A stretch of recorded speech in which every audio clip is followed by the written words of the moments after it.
to pull the disciples to himself and to talk about this issue of the attitude or the desire to be great and to be something, big and stuff. And so he picks it up here, and I want to read here, beginning at verse 25. It says, "But when Jesus called them to himself and said, it says that the rulers of the Gentiles lord it over them, and those who are great exercise authority over them. He says, yet it shall not be so among you, but whoever desires to become great among you, let him be your servant. And whoever desires to be first among you, let him be your slave."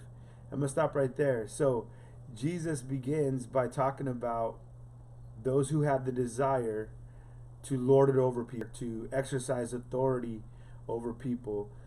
Today we call that a superiority complex, right? There are people who want to be the big cheese, right? They want to be the one to boss people around and to, tell people what's up. And Jesus says, you know what?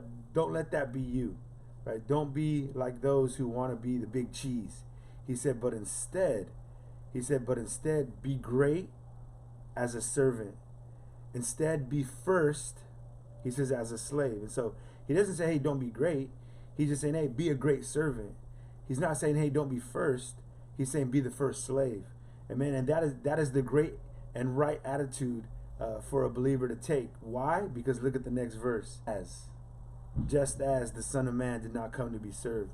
That phrase, just as, means like. And so that's what it means to be a Christian, right? A Christian is like Christ. It's Christ-like. And so for us to be Christians, for us to be Christ-like, it's just as Jesus did not come to be served, but to serve and to give his life a ransom for many. And so we want to be like Jesus, right? We want to be Christians. And the way that we do that is that we take the attitude of heart that says, man, I'm here to serve. I'm not here to be served. I'm not here to be pampered. I'm not here for none of that, but I am here to serve. And as Jesus did, to give his life away, right? We're going to give our lives away to the Lord, to his people, to the cause of Christ. That's what we're going to do. We're going to be Christ-like, just give our lives away.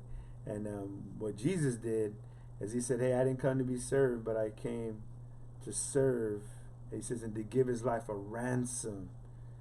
A ransom. And man, I'm glad this morning, I hope you are too, that Christ came, right? And he gave his life a ransom for you and I. He paid the ransom for our souls, right? For our sin, so that we could be set free. And so if you've been set free today, use that freedom to be a great servant.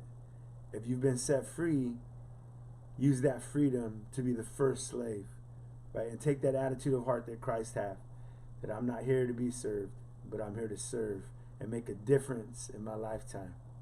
All right, y'all. Remember, the Lord loves you, and so do I. Let's go.